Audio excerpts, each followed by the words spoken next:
What's up guys, Tina here, and in this episode of Star Wars Lore, we're going to be looking at the unstable terrain artillery transport.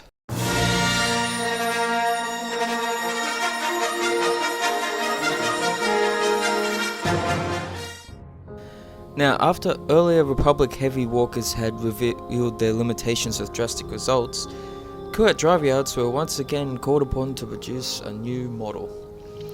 Now, on Agamar, the Republic AT-TE walkers had proved a bit too heavy and cumbersome for the natural rock bridges that led to the CIS positions, causing many to fall to their destruction. After that particular disaster, the Republic turned to Kuat drive yards for a solution to the problem of their AT-TE and other all-terrain heavy walkers that were not actually able to handle all terrains. Now, in turn, KDY turned to the Kown Corporation, manufacturers of the high altitude entry transport 221. Now, Kown were already known for their ability to produce high performance military repulsor vehicles. And KDY, realizing that walkers were not always the answer to every type of terrain, trusted that Kown could take inspiration from the existing Grand Army vehicles and produce something that would complement that range. Now, Kown Corp duly delivered the UT-80.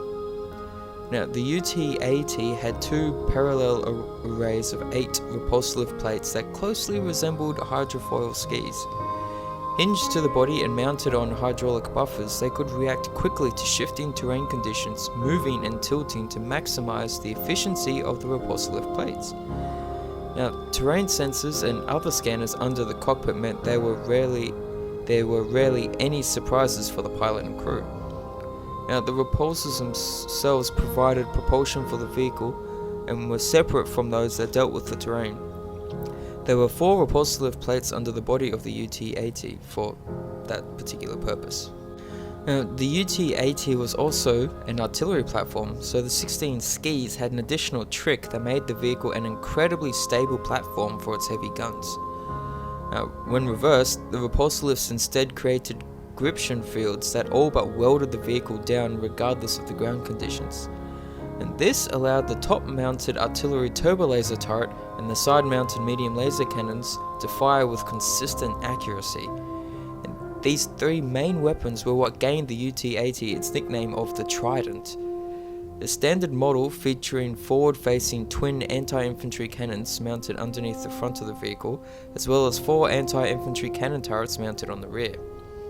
The unpleasant surprise one variant of the UT-80 had for the CIS droid troops was a bomblet generator which fired through 4 outlets on the top of the vehicle.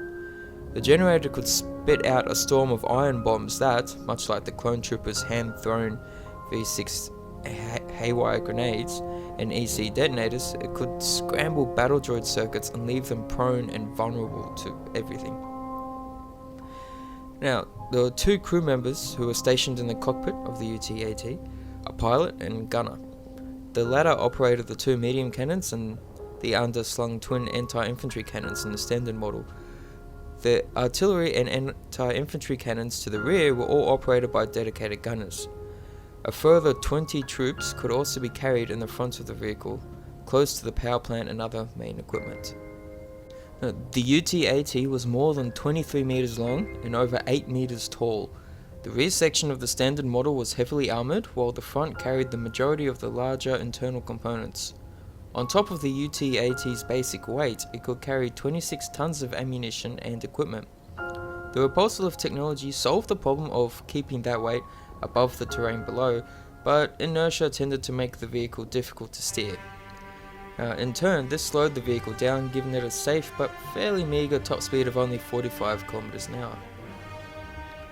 Now, when the All-Terrain Tactical Enforcer, or ATT, was first deployed, the low clearance from the ground made its slightly armoured underside vulnerable to mines and other explosives.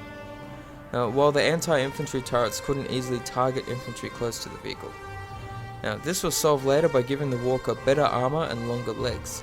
However, for the UT-80, its height from the ground required for the repulsive skis to operate was its greatest weakness. The CIS tacticians were quick to exploit this, and tri-droids and other separatist heavy units were soon using precisely targeted rockets fired to destroy UT-80s. Now, when hit from beneath, the vehicle tended to flip spectacularly as its power core and repulsor lift gears exploded. Now, one of the principal variants of the UT-80 did away with the artillery piece and the 4 rear anti-infantry cannons entirely, and in their place, taking up the whole of the rear of the variant, was an articulated bridge layer assembly. Now, this was manned by clone combat engineers, and this piece of equipment could put down a solid bridging surface suitable for all-terrain tactical enforcer walkers and other heavy vehicles to use. Now, as the UT-80 bridge layer model lacked much of the regular variant's weaponry, and had to move even more slowly to lay its tracks and bridges, it required additional protection from other Republic units. Despite all of this, the UT-80 was a popular vehicle with clone commanders and saw heavy use in the later months of the Clone Wars in several key Outer Rim battles. And that is the unstable terrain artillery transport, the UT-80. If you like this video, be sure to hit the like, subscribe if you're new, and don't forget to leave a comment and let me know what you thought of the video, and I'll talk to you all in the next one, guys. See you later.